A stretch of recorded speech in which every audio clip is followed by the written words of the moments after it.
Okay.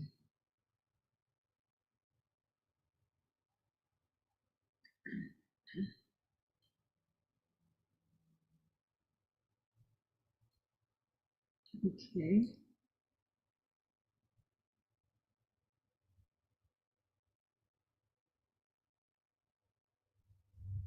All right. So we're done. All right. So once again, thanks a lot for coming. This is the ABBY IMANI REVEALS Show. This is where we speak, we are real so that we can live.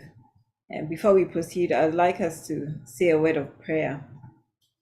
Shall we pray? Father, we thank you so much for another session, another time in your presence. We commit everything into your hands. We know that you've already laid it out as far as you're concerned. This has happened already. So guide us, speak to us, show us what you have in store.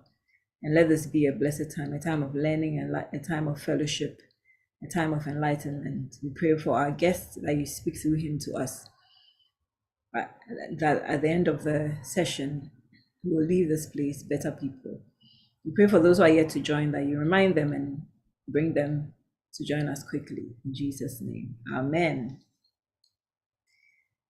Okay, so today we have as our guest Mr. Eric Nsarkoh. I'll read a bit about him, but we'll allow him to also tell us about himself and then we'll go on. So Eric is the head of the Stanbic Ghana Limited engineering team. He oversees the digital strategy of the bank and has responsibilities that span partnerships and technology, among others.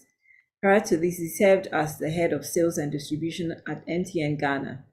He led the process of creating today's mobile money ecosystem and growing usage from marginal levels to the pervasive levels that are evident today. He has worked across management consulting, manufacturing, and academia. He holds a BSc honors in chemical engineering and an MBA. He has 2 daughters. Wow, there's so much that Eric you've done, and I'm looking forward to hearing all these things and explaining to us some of these things. They're new to me, I'm sure to others as well. So, but before then, I'd like to remind us, let's go to the YouTube channel. If you haven't subscribed, please subscribe and also share it with your friends and loved ones so that they can join in our conversation. All right, so usually we'll allow our guests to speak and then we'll have a Q&A. But as we do sometimes, if there are questions which are pressing, we can ask, or if he says something that we need immediate explanation, we can always ask and then we'll go on. So Eric, thank you so much for coming once again. And I'd like you to start off by— You're most welcome. Telling us about yourself, growing up, you know, your aspirations, how you are where you are now. Yeah. So take us away. Okay. So that's always a difficult question because of the last part, how you are where you are, because we don't even know where we are most of the time. But oh, really? I pretty much have the same identity that I've had from, my infancy, that I identify mostly as the son of, and the youngest son of the late Eric Nsarkoh and ABBY IMANI Nsarkoh. And we lived in the quieter streets of Legon, Little Legon, for all my formative years. That's where I made some of the best friends I've ever had. And I'm still in touch with them. Actually, before I came here, I was on a forum of the Legon residents from 1960s, 70s, 80s, a reunion on Zoom. Wow, 60s, 70s, 80s. Yeah, I mean, I tried to get Enyonam to join, but I don't know if she joined. But I pretty much cherish those bonds the most. And the rest, hopefully, I mean, I attended Achimota, tech, did an MBA, etc. That will come up. But I think the most important identity is that I grew up in the campus of the University of Ghana, and it formed a major bedrock in who I became. Okay. Can you speak a bit more to that? What do you mean by it formed a major bedrock? What are some of the things that you think informed that? Well, you know, Legon was coming out. So I've heard about you guys. Yeah, in the church we attend today, where you and I fellowship, is where we have been since it was founded. And it's the parents on the street were the parents of all the children. You know, even your bicycle, you rode it a bit, and then somebody also rode it for some time.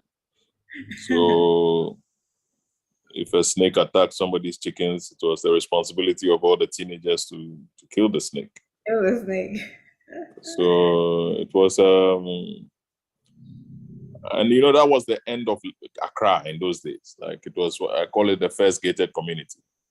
Okay. So in those days, when you said you lived in Legon, people say, hey, then you need to leave early from the function you are at. You know, but we never let it hold us back. I mean, I used to roam Accra like nobody's business. Oh, okay. And, you know, yeah, Dabraka to Zongo, everywhere. I see. Because the usual story I hear is those in Legon seem to live in a bubble. Like, everything happened there for them. So they weren't really aware of what was going on in the rest of the world. Yeah, but not so with me. You know, you know, I had big brothers. I had good friends. I knew my way around this capital. So today I might be able to show you a few bus stops you don't know. Okay. I don't know if they are still there, to be honest, but I knew the ins and outs of Tema Station, Circle, the, you know, Dankwa Circle area. I knew where to get which trotro. And it was, it has helped me, you know. At the end of the day, I think the encounters of our infancy, the encounters of our youth are not different from the challenges of our adulthood. And I've been happy to leverage all of that, you know, as we've gone along. I see on the list of guests, my brother Ibrahim Osmanu. Okay. I hope it's the same Ibrahim I'm thinking about, because I have a friend called Ibrahim Musa. I don't know whether he's now using Osman, but Ibrahim, are you the one? Yes, I'm the one, boss, Eric. Your friend from finance. Yeah. It's a pleasure to hear you on the call. Absolutely, because, you know, guys like Ibrahim, you know, these were the kind of guys who made it possible for us to thrive in telecommunications. You know? And yeah, you know, he's the one who told me that he will not do accounts receivable as a chartered accountant, because that's not where the future of the world is going. So, you know, people like that, they kind of allowed us to bring the best out of ourselves. And, okay. You know, they are the ones that we thank for everything. That's good to know. We thank God too. So, how is it like going up from Achimota into university, in terms of what you thought of your future, your career, family? What were your expectations?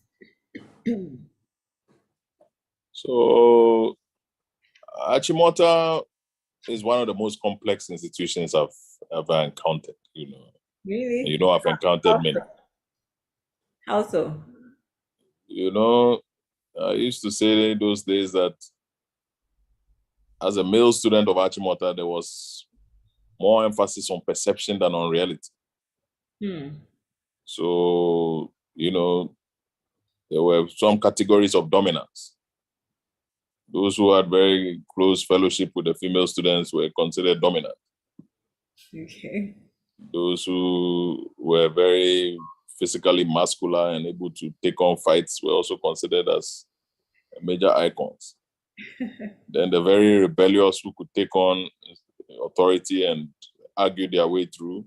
Mm-hmm. And then there was also the people who were considered to have some kind of financial blessings. Mm. I don't refer to the females in this case. I refer to the males. Okay. But the most important category of Achimota was those who operated in wisdom, so that you could be perceived as belonging to the four, but you did not have to be in the four. Okay. And Achimota, I think, That's could only be navigated. Yeah, I think to some extent, I could argue that I was not defeated in Achimota, but okay. I feel like a few people were, and the scars are there to show. Mm. So it's quite a, it was the institution of our day. You get it. Like Achimota was the premium school in those days. Yeah. But maybe not anymore. I didn't take my children to Achimota, but that has the dynamics of the public education system to explain why we are getting through the difficulties we are in now. Because many people left Achimota for Ivy League schools, for big institutions across the world, and also for,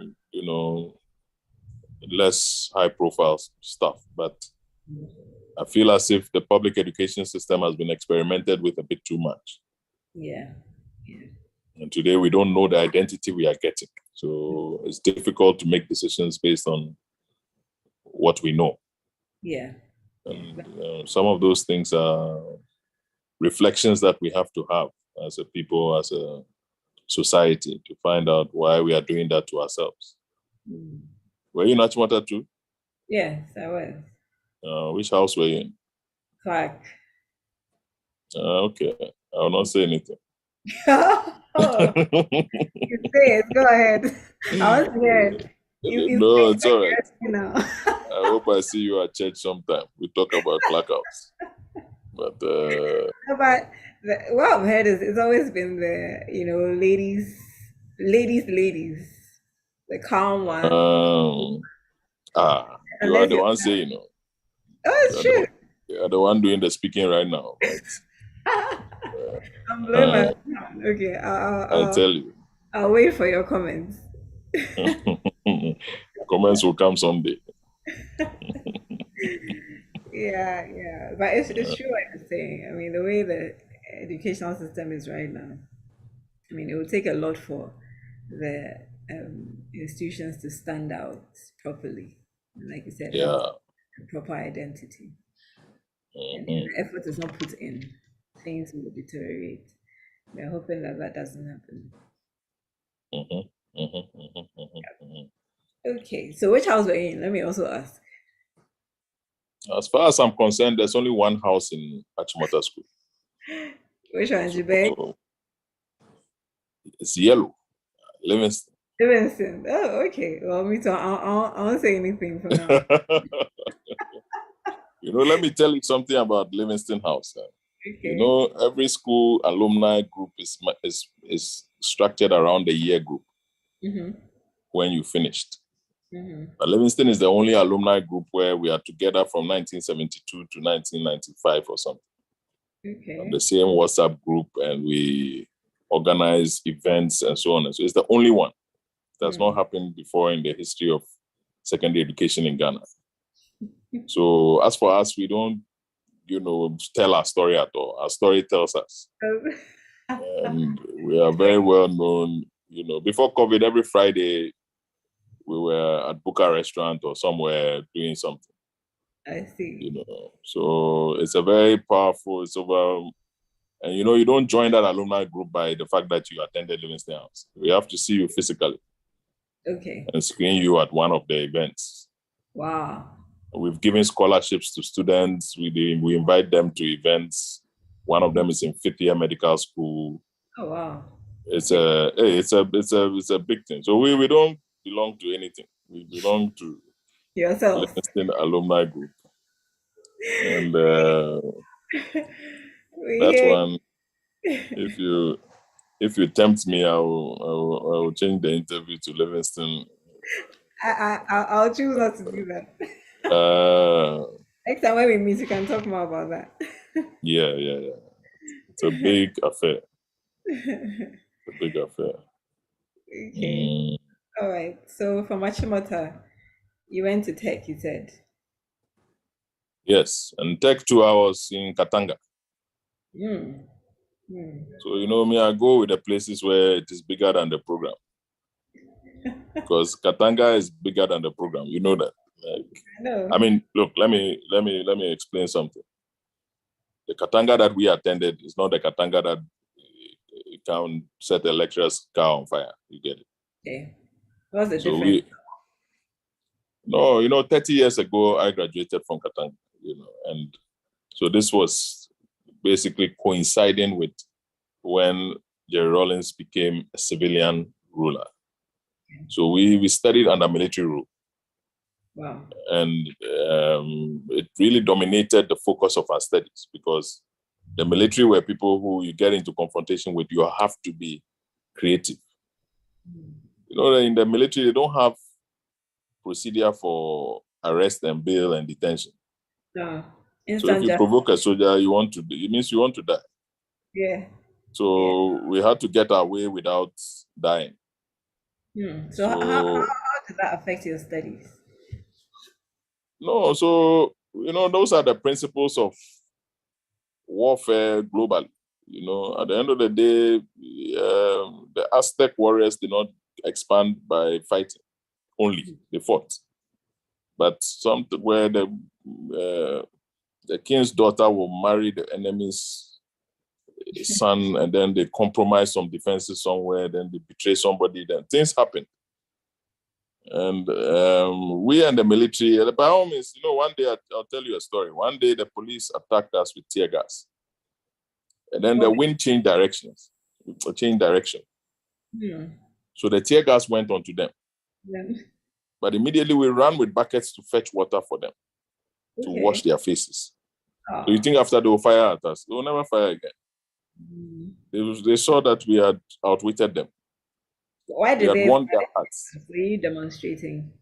Sorry? Were you demonstrating? Is that why they fired the tear gas? If you want us to run our mouth, we'll run it too. Because that demonstration, 1992, Aluta, that's the reason you have private hostels today. Oh, okay. Yeah, because we came to university and then we found that in fact, somebody has joined the chat. He's called Intim. He was there in Katanga too. Okay. And when we reopened, we realized that the people didn't have rooms the first years. And we went on strike. We took over the vice chancellor's guest house and we gave it to the students. Wow. And then, in the deep of the night, they went and drove the students away. And then we entered the lecture boycott. So for the first half of 1992, we didn't go to school. And that's when they started to build frantically to try to arrive at some kind of a compromise with us. So when you see some of us staying away from the national political discourse, it's because we saw people in those days who betrayed the student movement, who today are trying to become national leaders. So, in fact, we know all of them on both sides of the political divide.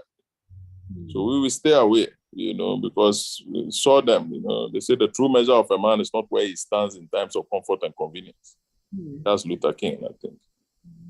But in times of challenge and controversy. Yeah. So we saw it, There's nothing more educational than the ability to fight a stronger enemy with methods that are non-violent. So, yeah, the story of Katanga is a whole we are building the chapters gradually. Mm. I hope I'm not making it difficult for you by not sequencing things properly. But No, it's fine. I mean, I'm sure at the end of the day, everything will be woven nicely. yeah, but Katanga was a nice place. Okay. So what program did you do? So me, I studied chemical engineering Okay. in tech, but later on I went to University of Ghana and I signed on to MBA. Okay. But I started very young. Immediately I finished national service. And after the national service, I started with MBA management science option. But I didn't like it. So I went to the coordinator to tell him that I just want to stop the whole thing because I have a job at Ghana Atomic Energy Commission. So I'll just do the job till he can find me a better option. Oh, really? That's when he told me that I can try management information systems. But the option had not started. He said, it means that you'll be the only student. There's no contract. We don't know who will teach you in second year because you're supposed to go to Belgium, but there's no contract. The European Union has to pay. And I said, put me there. Because as for the management science, I'm not going to do it. So, Ghana, when you put your name, a few other people also put. Okay. So, but eventually we were 5 instead of 10. So you're truly living like an Akura pace setter. But I think I wish you had said like a Livingston guy. People like taking credit for courage. But isn't Livingston in Motown? I mean, but Katanga too is in tech, but we are bigger than tech. Yeah. We are very proud of our brand, our identity. It's Abigail, I'm not troublesome. Oh, I haven't said anything. I'm just preempting any further comments. So, you talked about your life in Legon and how you're going out and going places. I was going to ask you that. So, would you consider yourself one of those popular people? Not in a very negative sense, but you know what I mean. Like, no, Canada free. All over the place. No, I mean, I lived my teen years in a socially cohesive environment. I went around. My friends saw me during school, after school. And I think, yeah, if that is Kobolo there, then we were Kobolo.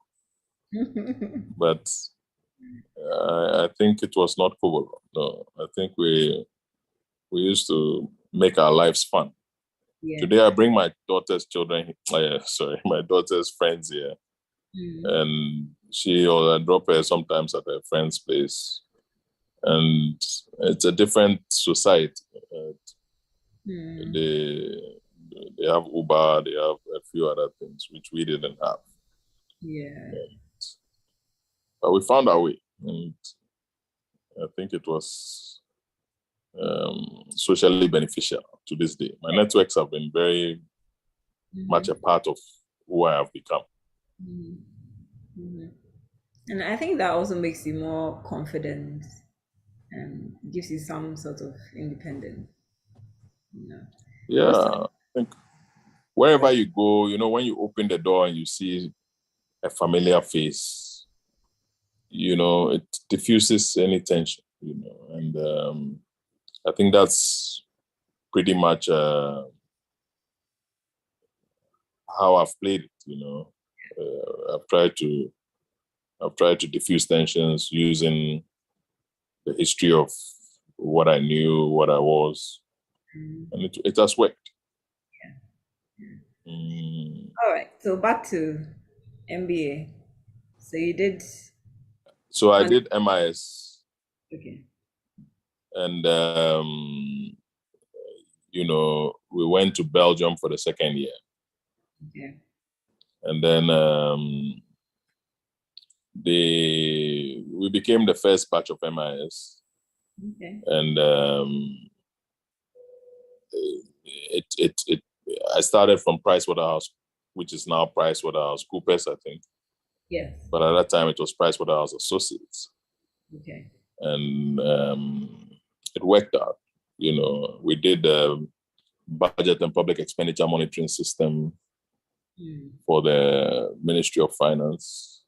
Okay. Wow, Project itself, I'm not too proud of that project. No. Because, me, when I go on a project, I want it to go live. Okay. But when it goes into brainstorming sessions for years, then I don't think. But anyway, I left them after 6 months. But I didn't think the project was going anywhere. So it wasn't implemented at all. Well, maybe one day they implemented it, but it was not within time, budget, and scope and quality, which are the marks of a successful project. So I left Pricewaterhouse, and then I went to KPMG. Okay. Some of the guys you see on the chat are from there. Daniel Jampo is from there. Okay. He's also, from Achimota School, but I see. So went to KPMG. KPMG was where I was trained. We had a boss called Yoku Kosa. Okay. And he trained us. He trained me, he trained Kojon team, he trained Daniel Jampo. Even the Kumaga on the chat, I don't know if that is Delali or his brother, but it is Delali. That's Delali. The name is Delali, that means Yoku trained him. Yes, it's me.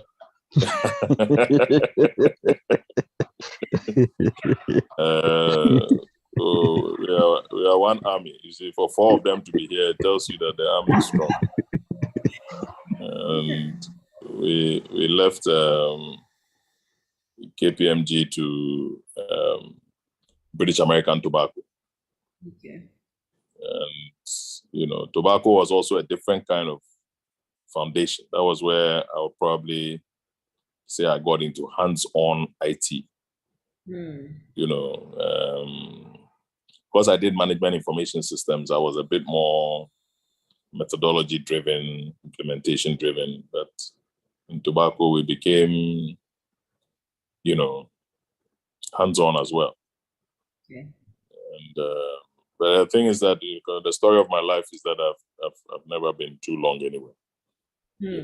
Pricewaterhouse 6 months, 7 months, KPMG 15 months, British American Tobacco 18 months. And were they all for the same reason or different dynamics in each place? Well, management information systems, my professor in Belgium told me that we are not going to be long anywhere.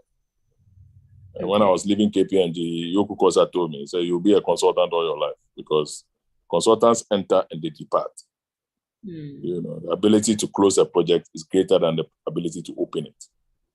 So I was very sure that, we were just living what the methodology said we'll live. And, one day when I became a software engineering teacher, I told the students as well.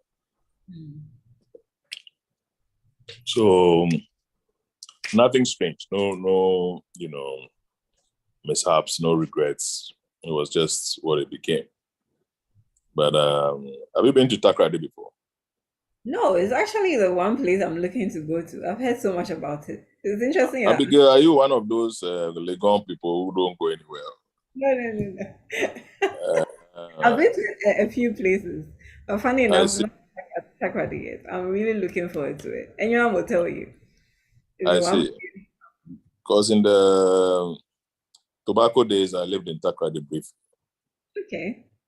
And that was quite interesting, But I didn't like living there. Why? Look, let me tell you, Takoradi is a small town. Okay. And a lot of people give Takoradi a lot of credit for having big companies like BAT, the ports and harbors, flour mills, Gasem and so on there. But what I was finding gradually was that you had to make a decision to integrate. Okay. Takoradi is not a place somebody will come and ask you for your, in those days, sorry, now I don't know, but this is 1998, 99. It was not a place where somebody would come and fleece you of your money, come with some Sakawa scheme to come and bother you and so on and so forth. But you had to integrate and love fun, because it was a place where people loved fun. The local environment had a lot of fun. But now if you were well integrated in Takoradi, you might spend your whole life there. I see. So at the age of 28, 29, I had to be very cautious, because I felt the economy was going to be limited there. But at the same time, the only way to enjoy it was to go to, you know, what did they call that hotel at that time? Westline Hotel. Friday night, go and listen to Western Diamonds. Okay. Saturday night, go to Ahimfie nightclub. Hey. You know, we had some Monkey Hill place where you go and have some good food. Go to Harlem restaurant. You know, I did what I needed to do to know Takoradi, right? Okay. But I just decided that no, if I get locked into this place, next thing you know, 40 years, you are still there. But would that be a bad thing? And the economy was small. So I asked myself, if I stay in this place, and that's when you start going to HR to ask why they not promoted you. You know, all my life, I've never been promoted in one organization. Yeah. I moved up by moving sideways. So, you know, I was set up for an unconventional career from day one. And I wanted to keep it that way, you know, because once they tell you in the classroom that this is the kind of life you're going to have, and then you keep it that way. And British American Tobacco was a great training ground. I mean, the late Jimmy Aronogdi was one of the best chief executives that I've ever encountered in my career. And, you know, even when I had resigned from the business and I was just serving out my notice, he was still exposing me to big workshops in Abidjan, in London, in whatever, because he said, you are the one who can do the job, just do it. You know? So the good thing about management information systems is it propelled me quite fast. Okay. You know, and you know, as a result of that, we got into in fact, the reason I left British American Tobacco was not that I was tired of Takoradi, but I got an offer as Chief Information Officer of Ghana Breweries, which was owned by Heineken. Okay. And at the age of 29, I thought that was quite a good growth opportunity. So that's how I left BAT and went to Ghana Breweries. And then Ghana Breweries later on agreed to my expatriation to Heineken in Amsterdam. Oh. You know, because I say that because I went to Amsterdam and initiated their expatriation from there. Okay. You know, a lot of these Ghanaian companies, they want you to stay for 25 years and then they'll give you a handshake and say, okay, now we can expose you to the colonial side of the business. But I went on a meeting there. I met the chief information officer of the group. I told my story. He said, I want you to come to Amsterdam. And then I came here and had to battle it out because Ghana, we don't release our kind for European opportunities too early. Yeah. So it worked out, you know. Ghana Breweries, you know, also worked out. You know, I went to Amsterdam for 5 years.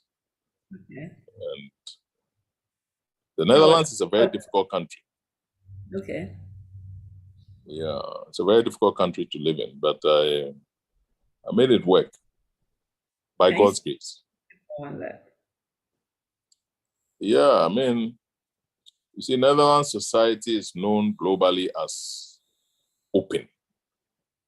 And it's normally assessed by the existence of legal prostitution, euthanasia, soft policy on drugs. Right. Yeah, but those things are just surface level, you know. Oh, really? Yeah, when you get into the society itself, to move out of the African zone into the native Dutch zone, I was only lucky because I was a Heineken expatriate, so Heineken was paying for my housing and so on and so forth. But if you want to do it through the system, don't forget that the Netherlands designed South Africa, right? Okay. Yeah, I mean, if you go into the, the Boer Wars with the English and so on, you see that Afrikaners, when you hear the language Afrikaans, I mean, you can pick up the Dutch words. That's true. Now that you say it. So it's quite a difficult society, but we made it work somehow. Whatever situation we find ourselves in, we try to make it work because nobody else is going to do it for you. Yeah. So you want me to go on with the career? That one is a long one. Oh, well, you can summarize it because we want to hear some of the things that I want you to explain them for us. Let me see. Okay, so from Netherlands, then you came back to Ghana.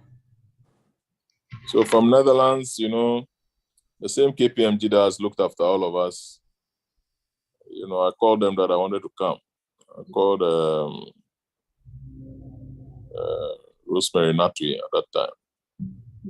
And she told me that President Kufuor was setting up a team under Mary Chinese, who was chief advisor. And that team would be responsible for monitoring his 21 priorities. Okay. So we came and we worked there. And I won also 6 months I resigned. But you see, normally when I say I've resigned, it means we've put the system in place. Finish the project. We've trained the people. We've built a talent pipeline. And we've got innovation going. When those 4 things happen, the job becomes mundane and political. Yeah. So of all these many employers I talk about in assignments, for most of them, we did those things. So, yeah, I mean. I was just about to ask how you handle the politics. But it looks like you dodged the bullet. Hey, as for politics, if you don't dodge the bullet, to take you down. I know. So we managed to. Mary Chinese was a very powerful person in the presidency of Kufuor. So if you were able to use her cover, you would be fine. And that's exactly what we did. We were able to live under her. Exactly.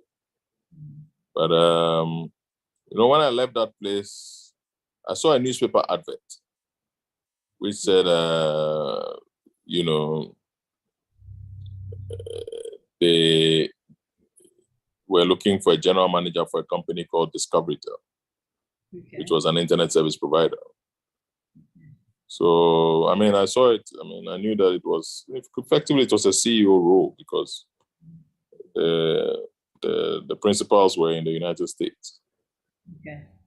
But I went there and in a very short space of time, we put in place those 4 components I'm talking about. But the ethics of the business were very far, departed from where I stood ethically. So after the 3rd month or so, I gave them notice, and then I went into telecoms. Okay. So in fact, Discovery Tel itself, you could call telecom. It was an internet service provider, but I went to Tigo. So I went to a mobile network operator. Discovery. Yeah, it's no longer there. The thing about business is that if you don't take the ethics into account, you might not be there for a long time. So this was basically one of those businesses which did not take the ethics into account. And I went to Tigo, and that was the beginning of the beginning. Okay. Mobile network operator, that's, you know, my native habitat. Okay. It's a business I've come to understand very well. And I think Tigo was one of the best runs I've ever had. Okay. I trained a team that is now very powerful across banking, across telecoms, and it's been a major reflection of my career as to what we were able to achieve in an environment like, you know, I used to call Tigo the industry's maddest employer in those days. Okay. I can get away with that now because they don't exist anymore. You know, I'm not talking about Airtel Tigo, I'm talking about Tigo. But, why did you call sorry? Why did you call them that? You know, when we went to Tigo, every day you hear they've sacked somebody, you know. I mean, not necessarily every day, but Very often. Very often, you know. And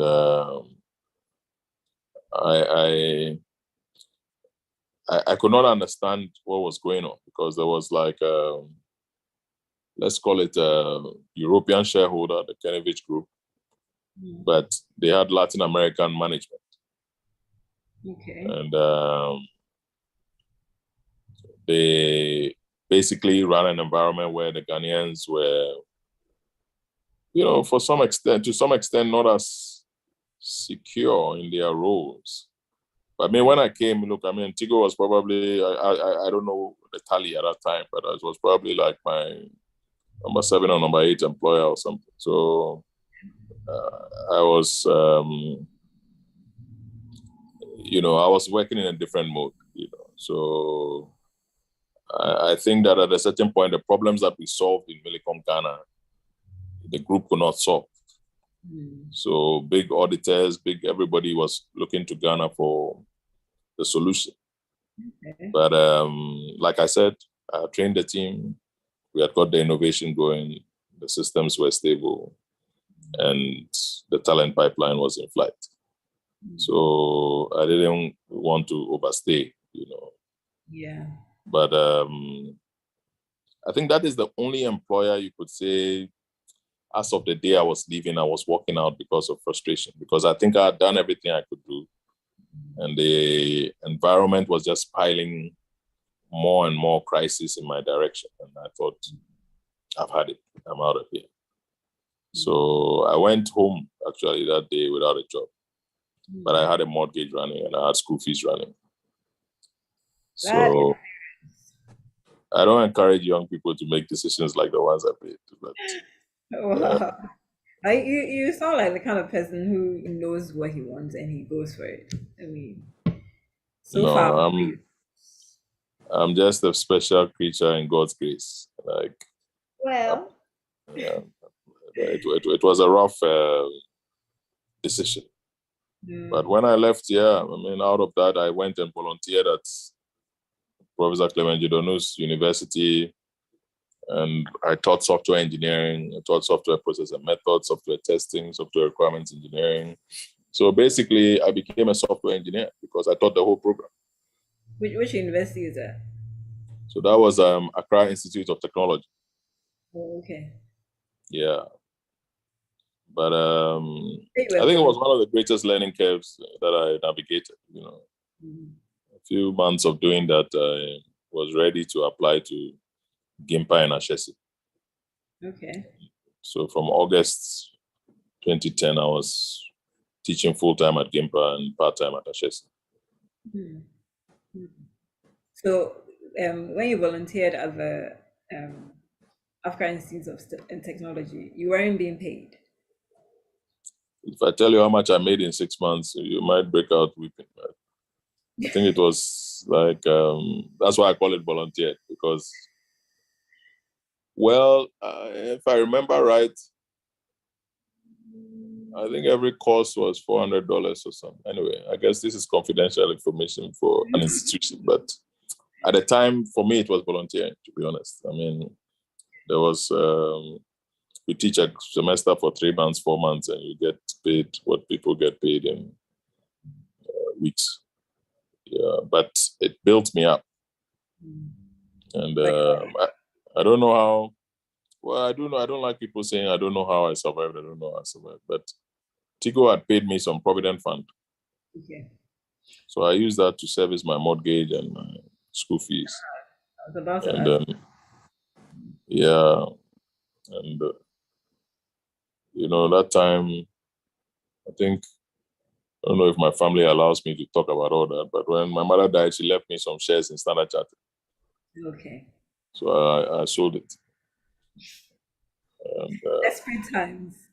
desperate times call for desperate measures. Yeah. Wow. So by the time Gimpa started paying me, I was kind of steady. But I learned a lot teaching e-commerce at Gimpa, teaching software engineering at Ashesi, and so on and so forth, and doing some research. I learned a lot. The year 2010 became a very fulfilling year. It was also the year that my 2-year-old daughter at the time started school. So I was available. When she went to school at first, she said she would not eat. Some of those things are bigger crises than we know. So I know. Seriously. then they call you to say, Charlie, today they're serious. You have to come to the school. Eventually, we got by. The struggle is not done yet. Oh yeah, this world there. There are stages and seasons. I tell you no lie. Challenges. Tell you no lie. So how was Ashesi like? Recently I met a lady from Ashesi. She actually, okay, for privacy's sake, I'll not say much, but she told me a bit about how students are admitted, or how do I say it? How you identify your students. And I think it's really impressive. The fact that, most of the time when you think of Ashesi, you're thinking of these Dadabi children, rich kids who have a silver spoon in their mouth. But Yeah. indeed, that they also admit needy children, and they do really well. And I was really impressed. One of these days, I'm hoping to be able to talk to them. Yeah. Well, I mean, the provost of Ashesi is one of my mentors. Okay. Angela Uswansa, and I think they do a great job. Yeah. And what you talk about, I think, is the MasterCard Foundation Scholarship. Yes. They've won big endowments for their school. Ashesi is a serious place. It's it really is. Yeah. Maybe we can have a lot. I enjoyed it. I think I learned a lot from them. The application of the liberal arts sport to their education is quite impressive. And I think if we had a few more institutions like that in Ghana, I'm hearing good things about what is happening at Academic City as well. Oh, okay. Lancaster University. There are a few things happening in the landscape. Okay.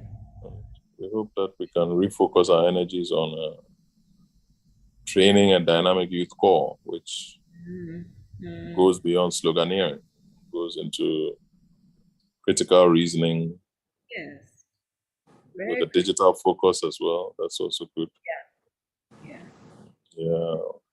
There's hope for Ghana after all. This is good to know. I didn't know about what Academic City is doing, neither Lancaster. So it's good to know. I've seen, I've driven past the place a few times. Yeah. Hearing this. I mean, I know that for those of you in the public health area, when we cannot find BCG vaccines and we are sitting here talking about artificial intelligence, you sometimes want to throw something at our heads. But, this morning I spoke to Na. She was on the call earlier. I think she's off now. Yeah. But when she was speaking, I tell you what, I mean, my country people will say, because if we cannot find BCG vaccines, I mean, I remember when my children were being vaccinated with these things, You yourself, the parent, you are scared when the child is born until they get their BCG and they get their, usual stuff, measles and so on. And now here you are sitting around, and as a society, we cannot inoculate children. What are we really doing, And at this stage, we have to work hard.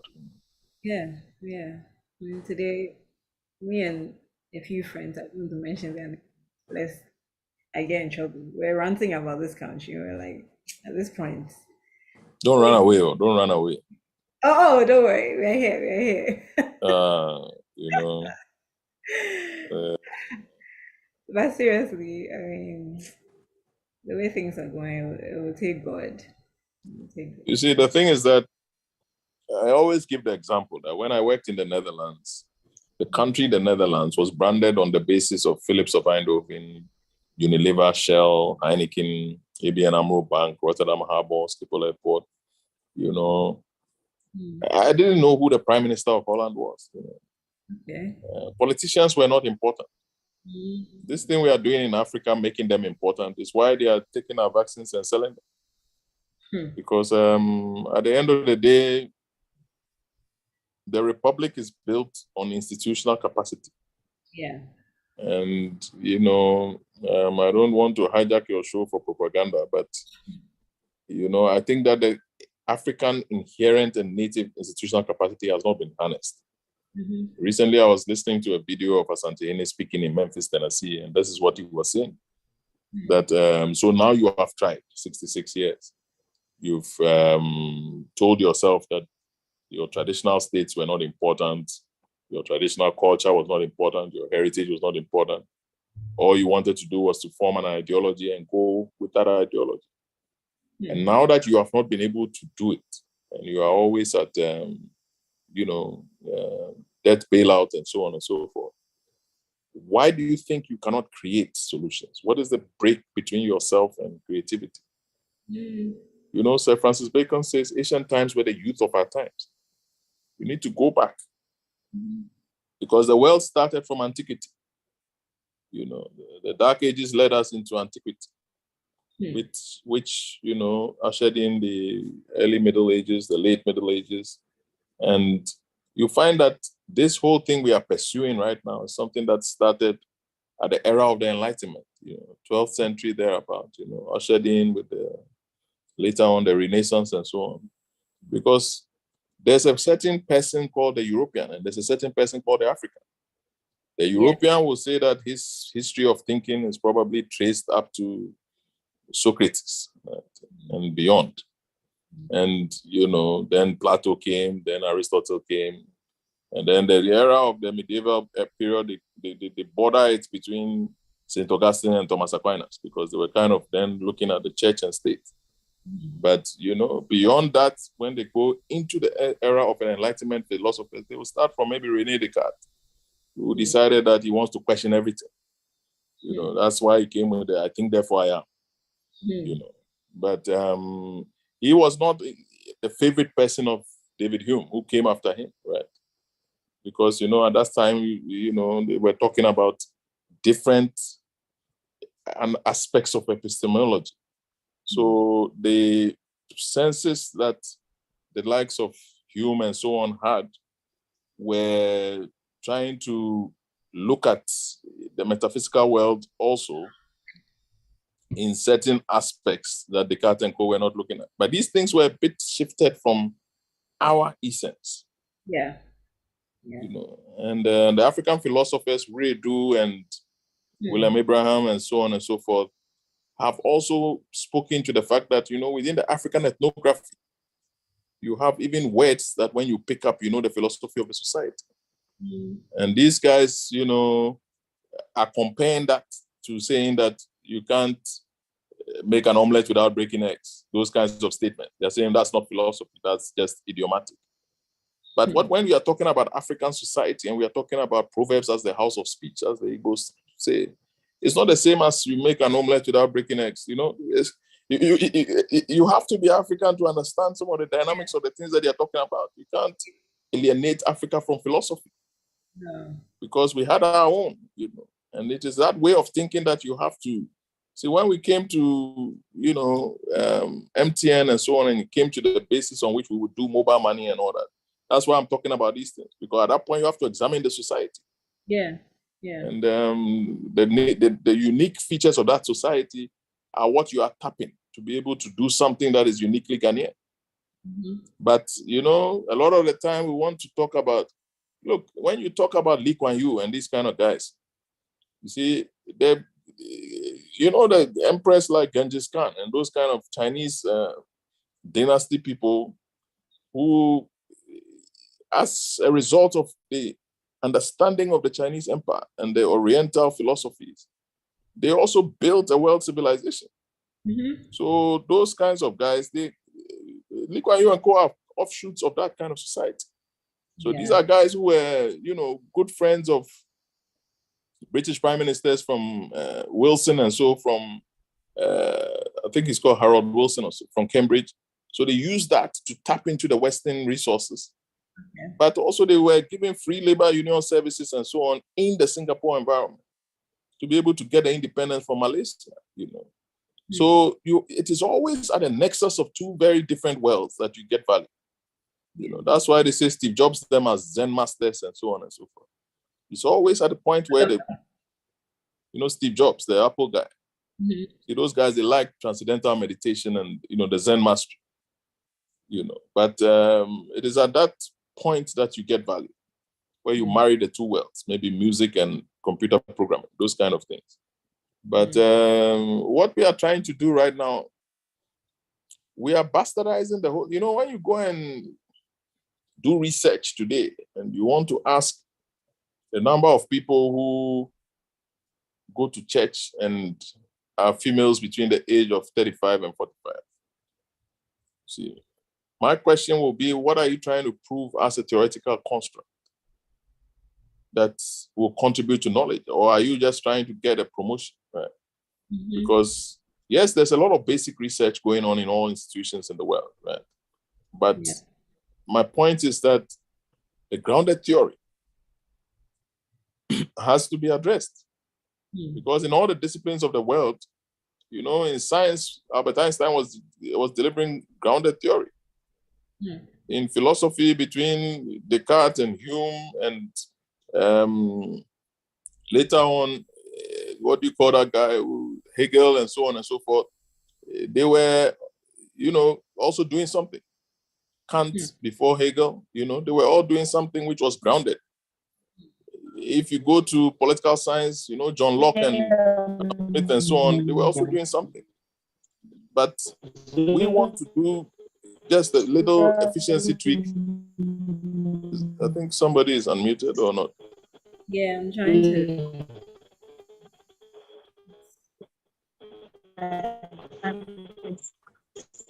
It's Kwejo in team, but I think you have to mute from your end. Somehow it's not. Kwejo in team's mic is on.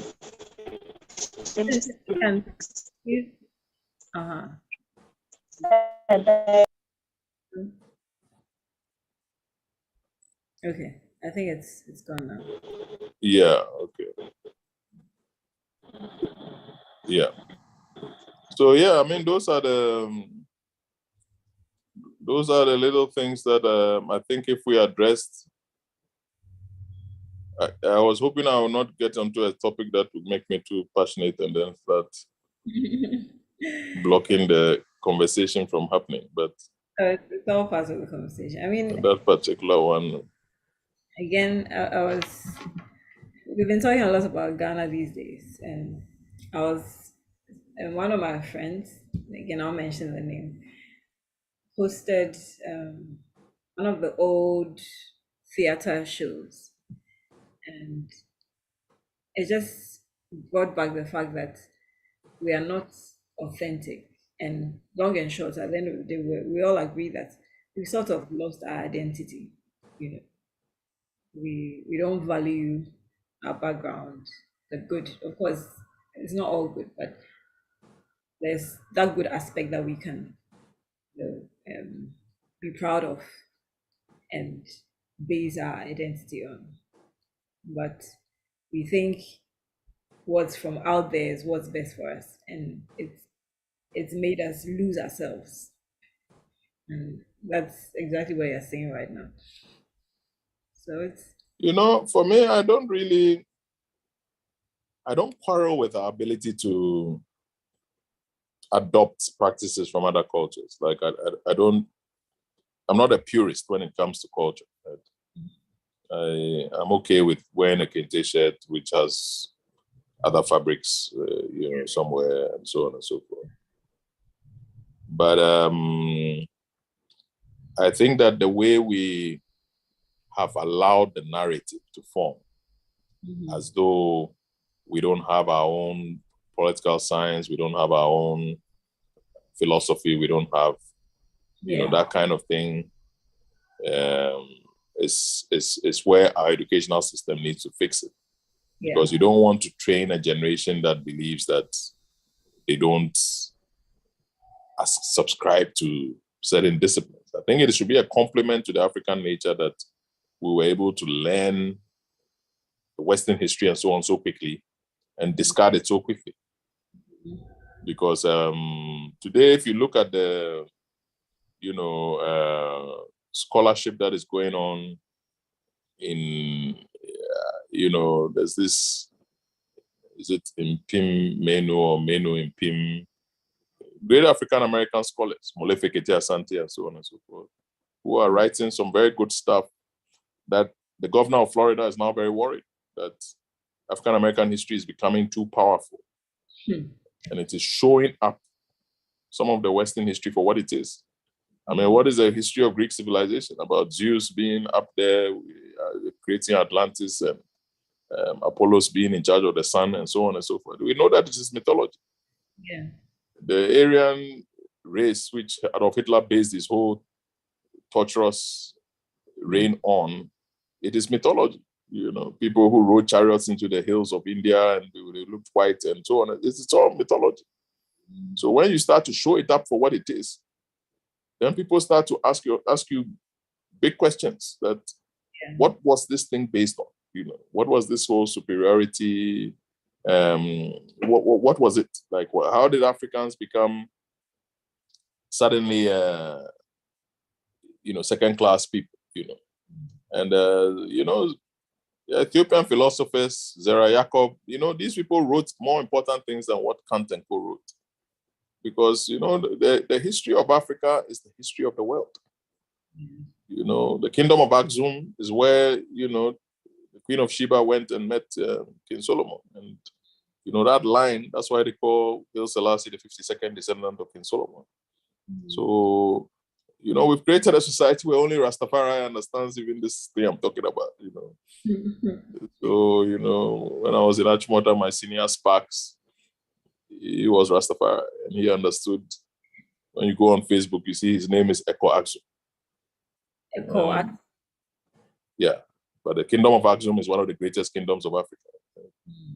Somewhere around Sudan, thereabout, And it's important that we lace it into the narrative. Because, many civilizations trace their antecedents to Mesopotamia and so on and so forth. But if you do it properly, you can position your culture against intimidation by any Western civilization. And you begin to show that the West ain't all that. Like we worked there in 2002 to 2007. I took 12 projects live in Amsterdam, which I don't think that, even if I say so myself, I'm necessarily being arrogant. My daughter Nanaba doesn't like me to say I, she likes to say we. So projects which I did, I like to say we. But yeah, I mean, it's there's a lot to be derived from the work that is out there for us to do.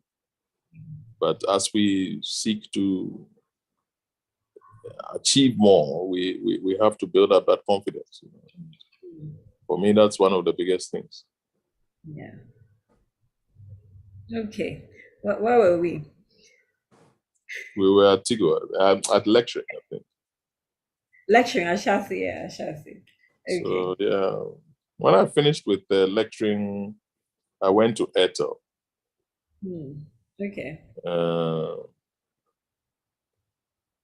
It's was also 6 months, but we did the 3 things that I spoke about, the 3 or 4 things. And that was when MTN called me to say they wanted me to come over. Okay. And the rest is history, because MTN was where I spent 10 years. That was the first time I did something like that, right? So out of the 30 years since I left university, I spent 10 with MTN. I spent 5 in Heineken in the Netherlands. So it means that the other 15 years, I covered the other 14 employers. Wow. And, it was MTN was very productive. I mean, on average, almost every 6 months, we were doing something very big. Okay. Because we created the business solutions department, which was the corporate, the part that became the enterprise unit of MTN. So in the beginning, we put out dedicated internet services for internet service providers. We put out lease line services for banks and so on to interconnect their branches. We put out hosting services for mining companies to keep their servers with us. And most importantly, we fixed the MTN network, because those were the days when, the network just could not cope. Those used to call it Mintione, most terrible network, all sorts of things. But we had to, compel the CEO to, support us and create what became the IP MPLS department of MTN, and then bring in the skills that were needed to, because data is different from voice, right? In those days, the thing was that we were trying to browse on the network, but we didn't have the skills to put the internet on the network. So, Andrew Aite Okobole came and created a team that stabilized the network. He was also in Legon. He lived in Legon. Okay. So it was a good period, but after that, they moved me to sales and distribution. Okay. The pillars of my time in sales and distributing were to eliminate the scratch card, to scale mobile money from the 200,000 agents that were doing it when I took over, 200,000 subscribers who were using it when I took over, to the 11.7 million that we handed over in April 2021. And then to put smartphones into Ghana, and then to change the telecom business from voice to non-voice. So to data, mobile money, digital apps, music, that kind of thing. So aside from those ones, the big assignment was to grow a talent pipeline where, we promoted probably maybe some 30 or so odd people into the, if they were in management already, into higher management, or if they were not into management, into lower management. And some of them went double or triple. But of course, the tail of the organization benefited from that. So by the time I was leaving there, we're doing partnerships with the Center for Social Policy Studies to look at the causal variables of mobile money, and to train the sales organization to the point where, the people we call canvassers, the commission salespeople, could also get an idea about what we were doing. So the work we did there, we are quite proud of. Right? But like all good things, one day I had to inform them that, I'm not a shareholder. Right? We always have those notional shares you can call shares, but I'm not part of the global elite that are the principals of these things. A multinational corporation is a very complicated vessel. Mm. You need to know when to jump on and when to jump off. Mm. And Yeah, I the think time that- had come for me to give them the baton. Mm. Then I moved to banking, Yeah. which is where you found me. Stanbic. Yeah. So tell us about that. Banking is a very regulated industry worldwide. So, I mean, in fairness to my employer, whose permission I did not seek before I came and sat on your program, I cannot say too much, but it's not an industry that I have found inspiring. Because it's very regulated and innovation is very difficult to roll out. But in the circumstances that we find ourselves within those constraints, I think we've done a lot. But I think worldwide, if you ask any banker, they'll tell you after an exciting career in telecoms, manufacturing, retail, and so on and so forth, you're sometimes,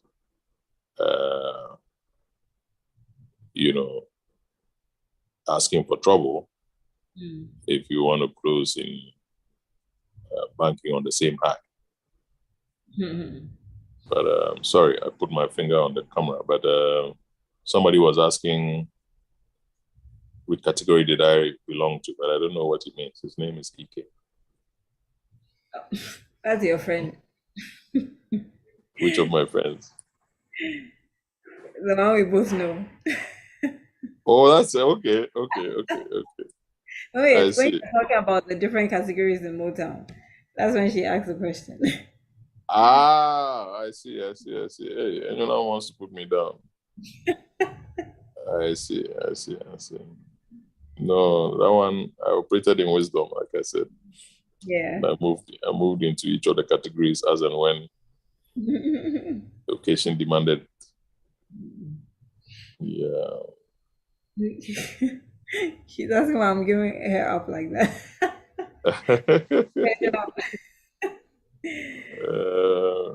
So we're talking about Stanbic. So Yeah. how are you coping? Oh, maybe like a fish out of water. I sweat and I carry a towel around my neck. It's had I not been so used to jumping, and sometimes it works, sometimes it doesn't work. I don't know how I would have. I see Ibrahim is asking me how easy is banking, as a switch. But it is easy in that sense, like to be able to understand the ratios, net interest income, net interest revenue, stress testing, and so on and so forth. That is not the difficult part. But the culture is very different. And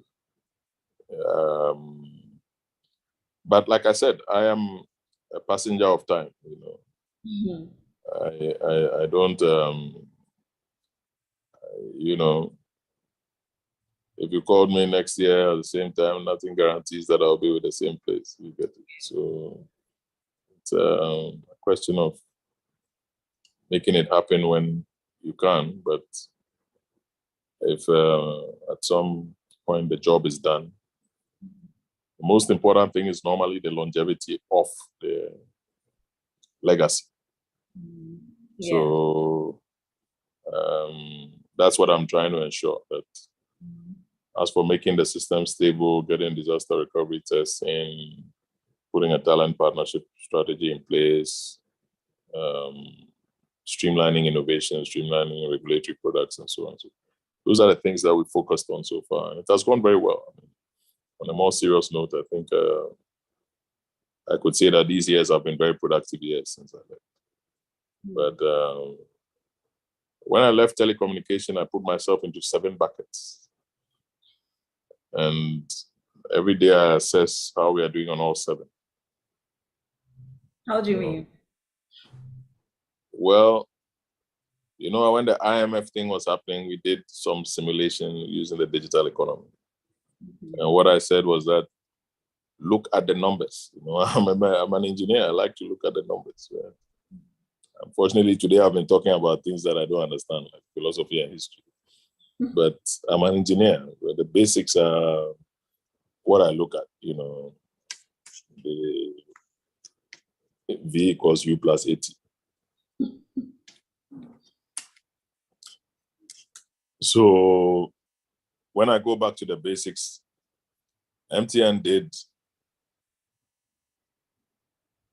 1.2 trillion Ghana cedis of mobile money transactions last year. Okay. But the year before, they did 938 billion. So at that time, I checked and they said that 5% of those transactions were payments to merchants. So I said, well, but if 5% are payments to merchants, then it means that for easy computation, if you take 938 billion as 1 trillion, then you did about 50 billion of payments to merchants. And when you do payments to merchants, you charge 0.2% as the revenue to MTN. So out of that, 50 billion, it means that 100 million was the revenue. Okay. And, in that payment to merchant space, there's no commission, there's no cost. So it's almost like your revenue is equal to your profit. But of course, you allocate some fixed costs over there, salaries of people and so on. So I said, okay, then tax revenue to government would normally be 25%, but you can make it 20 just to take care of some of those costs. But it means that there's 20 million cedis there. But when you go to the database of the Ghana Union of Traders Associations, they tell you that there's about 7.5 million merchants in Ghana, including the petty traders. So now with that 20 million cedis of revenue, if you take, instead of 7.5 million, you even take 5 million, that you can do 60% and put them on a platform, which is something I'll tell you because that's a separate bucket. So this one I'm talking about, first bucket, digital economy. So you put them on a platform which we've created, and we call it Brono. Yeah. So you've seen Brono, right?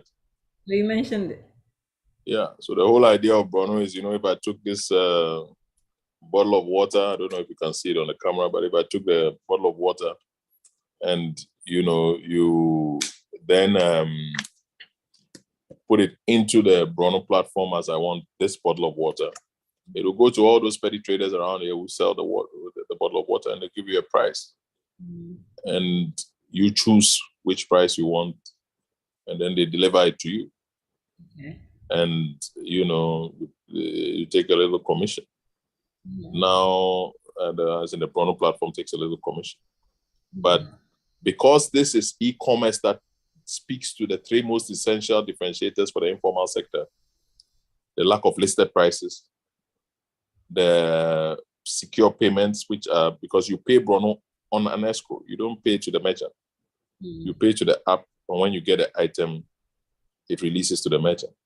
Okay. And then the third one is obviously delivery, which crowdsources from the environment. So people can bring you stuff because they are around here. So as a result of that, you can get 5 million people to sign on. We work with the informal sector. That's how we were able to do mobile money. And if you are able to, I had, calls to present to some critical people in public sector, and I explained some of these points, that if you're able to do that, then it means that 20 million that you got, based on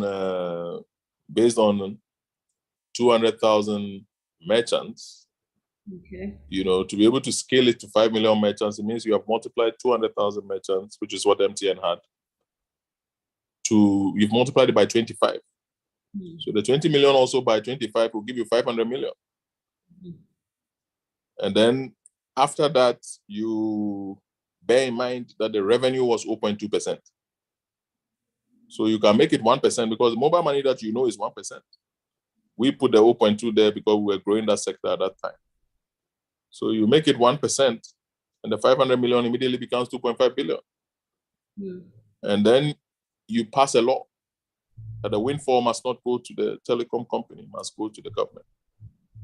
And then so that 80% that is left will then be added and become 10 billion. Then how much was the IMF giving you again? Because that's the 10 billion that you've got is almost, even after the city fell, is almost $1 billion. The IMF said they were giving you $1 billion every year for 3 years, but they've not brought it yet.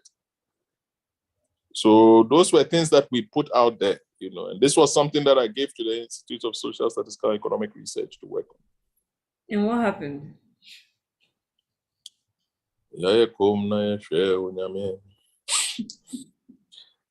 You forced me to be a musician. There's nothing I can do. But I still had that as one bucket. Then Bruno was another bucket. So I had 2 buckets out of 7 that I was trying to work on. So I'm just talking about beyond banking now. That when we were leaving MTN, we created what was called the Heritage App. Today is at the forefront of my mind in terms of the journey that Ghana must go on. Sometimes when we start talking about philosophy and so on and so forth, people forget that we are software engineers and we are MIS people and we are engineers and all that.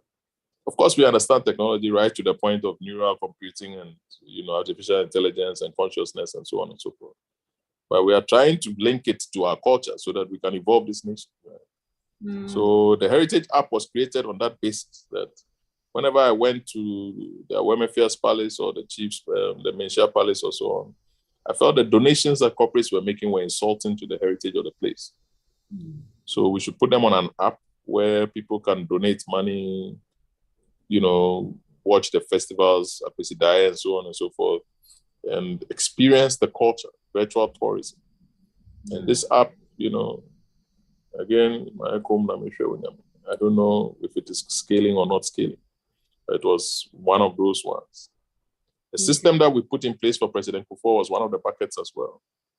Because I built Anaba says no I. So we built the monitoring and evaluation system for the 21 priorities. And we tested it with emergency power program. And that software is still available on my computer here.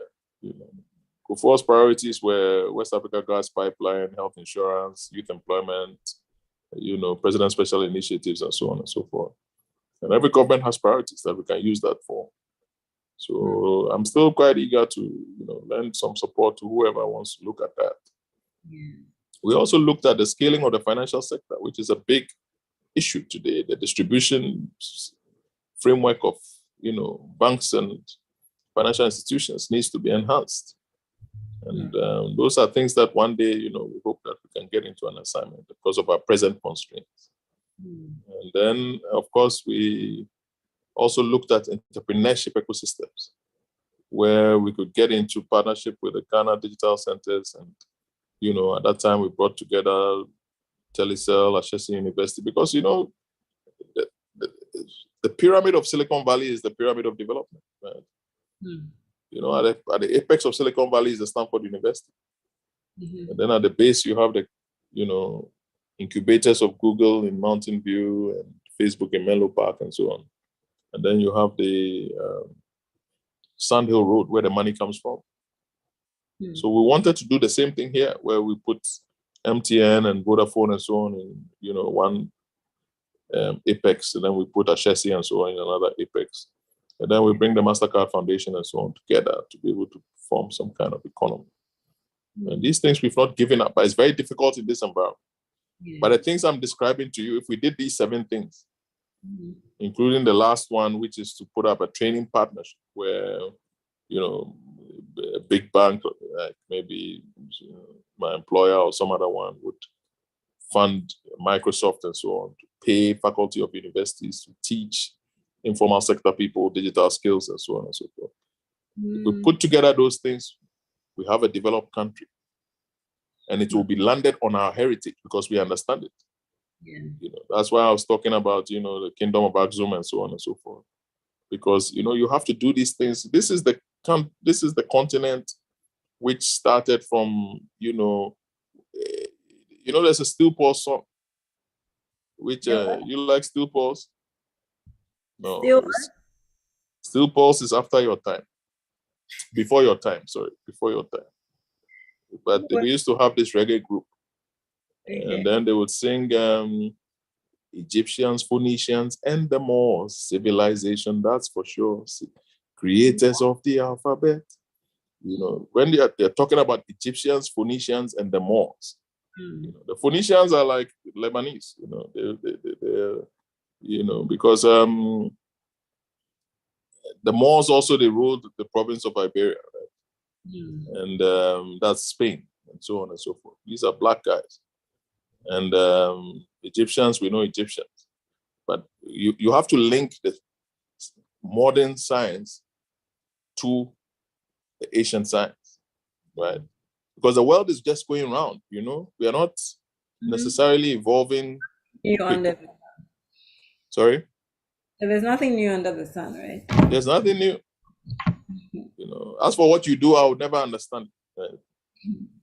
Because it's like, how do you even become public health? Are you a doctor or what? It sounds very difficult, It's amazing, but that's another story for another day. I know that the things you people do, but that's the foundation of engineering. Life is all of engineering design now is talking about biomimicry. I looked at a video of a guy from MIT who programs his prosthetic leg, so that it's disabled the stub of the flesh that is left. Every day, the leg's ability to understand the attempted movements improves. So now he's a mountain climber and an athlete and all sorts of things using a prosthetic leg.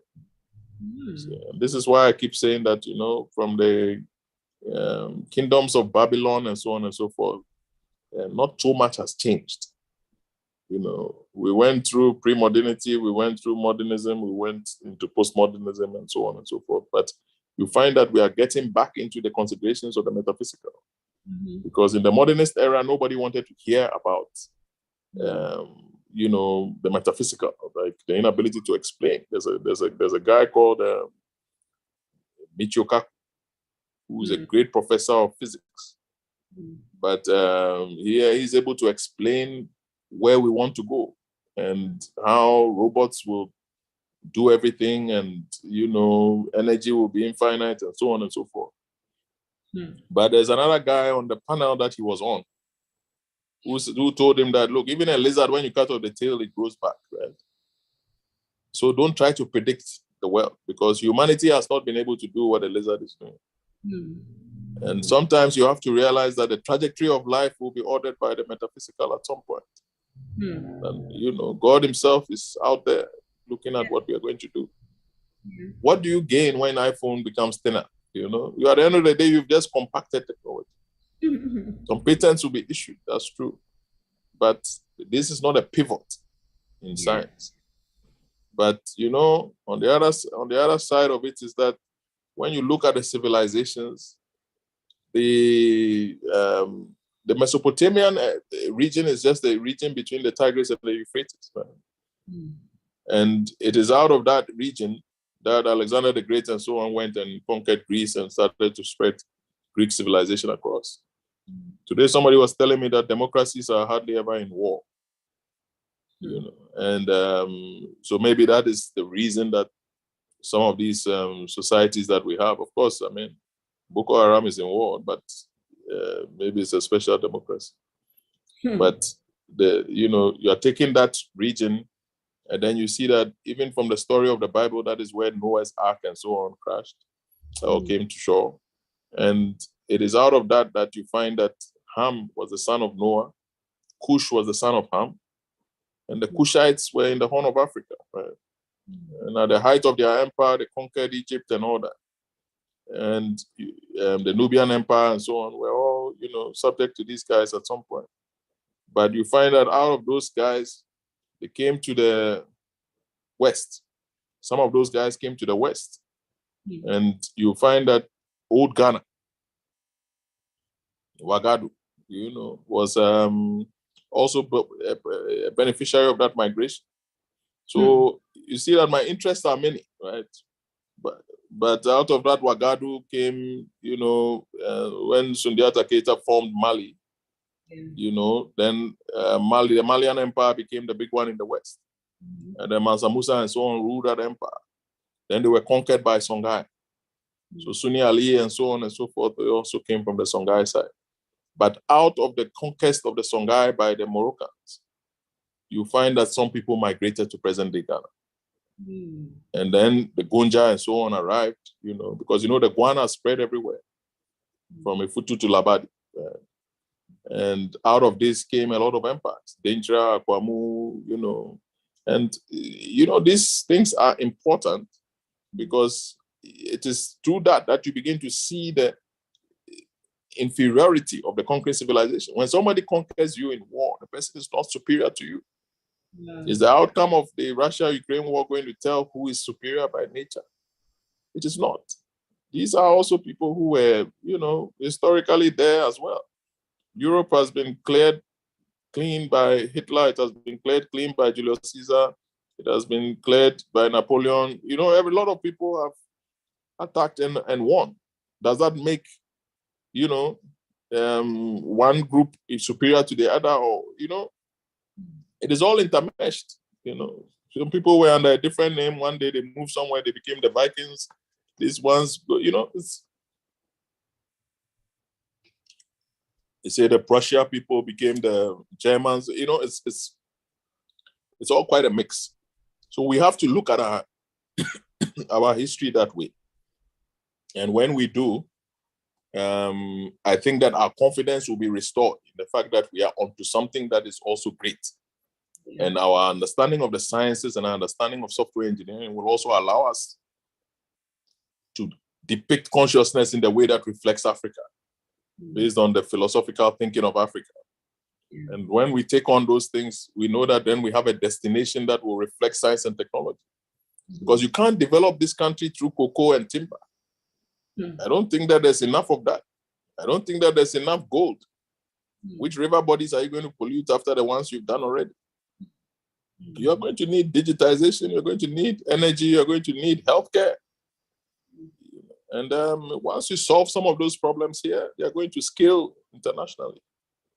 So again, you know, I always worry when I'm going without a question. So let me stop. No, that's valuable information, and thanks for sharing that. I mean, all the things you said, all the proposals, I'm just wondering why they are not being taken up. But like you said, we'll wait. We need a private sector. We need a private sector that is going to take up innovation. I mean, nowhere in the world does the government do this, right? And I think that, my calling is what I speak to, right? And after we did mobile money, I started to speak a little more because I felt like now there's something to look at. And after we built Bruno, then I said, okay, then we are talking about also demonstrating that, you know, the same, you know, Visa is not as big as Amazon, right? So when we built a remittance system and then now we put a mobile commerce system on top of it, and then we're talking heritage app, then you're talking about Sony, Universal. I mean, this is the way the world goes. When you have all those industries and you have the tax revenue and so on, because we are doing something that has not been done before. You see, the West built on the back of the slave trade, they built on the back of colonialism, they built on the back of conquest. Today, there are a lot of treaties out there that democracies must not face each other in war. And it's not as if we even want to go and fight anybody. We don't have the means to go and fight somebody. So we are building with innovation from day one. But we are in familiar waters because this is how Africa has survived.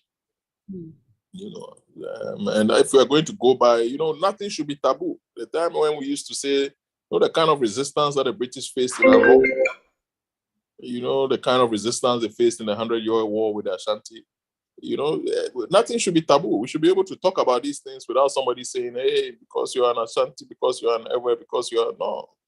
You know, if we are focusing on the united greatness of our heritage, there will be no problem. But no, I will not go and sit on a radio station with politicians talking about this because they'll trample on it, you know. And I think that if I did the same in, you know, Empress of Rome, Caligula made his horse a consul, right? Politics has been a joke for a long time. So if you try to make, things work with politics alone, then you get to a point where, you are frustrated and the politicians are also frustrated. Yeah. Okay, our time is fast spent.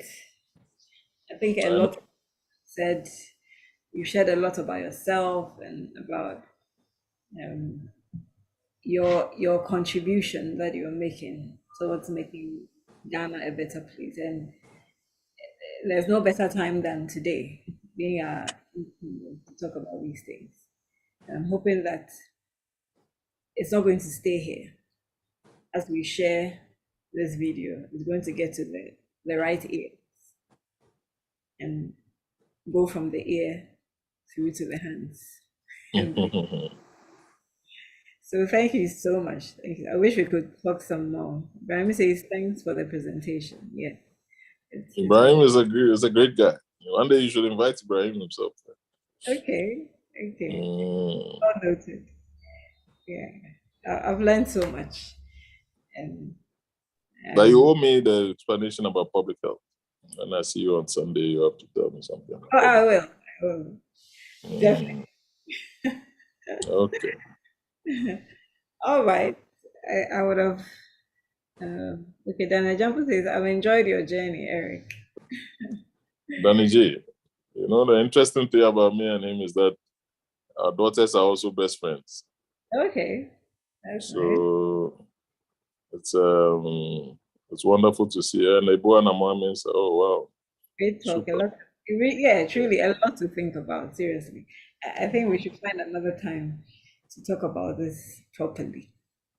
We really need your mind for this country and even for ourselves. Elizabeth says, inspiring story. Yes. Yeah, that's my brother-in-law. Okay. Hey, Adra. Yeah. Always a pleasure. Yeah. Amazing. Thank you. Thank you. Okay, so we'll draw the curtain here. Once again, thank you. And thank you, everybody else, for coming. Like has been said, a lot to think about, a lot that has been learned. May God help us all. And I wanted to talk a bit about how faith has played a role, but if I start now, I don't think we'll finish. At another time. Faith is everything. That sums it up for you. Yeah. I mean, it can only be God that Absolutely. has all these times and brought you this far. We thank him. All right, so this has been the ABBY IMANI REVEALS Show. This is where we speak, we are real so that we can live. Eric has been very real today, and we thank him for that. All right, yes, please pray with us, Eric, to close. Okay. God, we thank you for this fellowship, and we thank you for the possibility for others to join and for the comments in the chat. We pray for the grace as today is Independence Day, Ghana, that some of the things that we speak of as an ambition will be fulfilled in our lifetimes by your grace. We thank you in Jesus' name. Amen. Amen. God bless our man, Ghana. And make our nation great and strong. Yeah. Okay, have a good evening. You too. Thank you so much. All right. Bye-bye. You can unmute yourselves to say bye or show your faces as you exit. Bye to everyone. Bye. Bye-bye. Thank you for coming, Ibrahim. Bye. Bye. Bye-bye.